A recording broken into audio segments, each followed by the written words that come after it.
E aí, povo, bom dia. Segunda opção de atividade, a gente vai criar uma referência de história.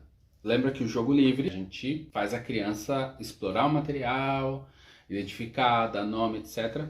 Aqui, a ideia é a gente usar um livro e a minha sugestão é que a gente use um ou mais elementos. Por quê? Porque a gente vai contar uma história para a criança e aí a gente vai representar com a criança a história que a gente conhece, ou na ideia do jogo livre a gente pode contar a história, depois pensar com a criança, tá, o que aconteceu nessa história, o que a gente viu de interessante, e aí depois provocar ela a representar enquanto a gente conta e depois representar sozinha o que a gente lembra, e aí a gente trabalha vários elementos, memória auditiva, atenção auditiva, junto com essa atividade. Vamos lá, vou apresentar para vocês, é um livrinho de educação infantil chamado Histórias de 5 Minutos, talvez vocês conheçam, e aí, coincidentemente, eu vou contar a história do dinossauro desastrado, e aí eu tenho meu amiguinho aqui.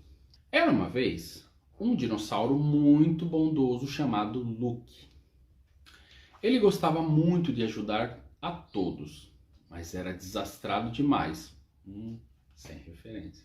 De um jeito ou de outro, seus dentes, sua cauda, até mesmo as suas patas acabavam atrapalhando tudo. Luke acabou com um jogo de futebol ao furar a bola com os dentes. Eu sempre acabo com a diversão, suspirou Luke, segurando as lágrimas e se ajeitando para uma soneca.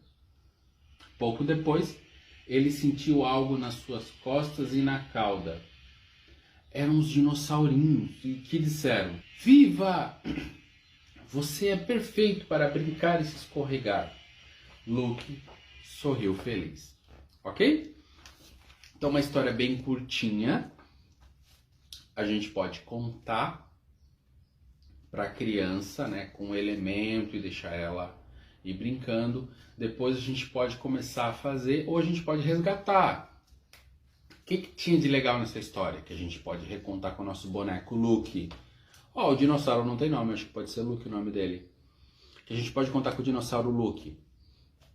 E aí a gente pode recontar a história, ok? Para ela recontar essa história aqui, não, para ela contar com as palavras dela. E depois a gente pode fazer uma coisa muito bacana, que é o reconto.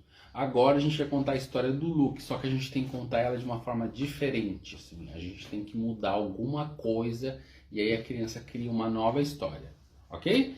Esse é o jogo de histórias, o jogo 2, e a gente, basicamente, a gente dá um material de referência para ela, uma história, para ela criar uma história com o dinossauro Luke, ok?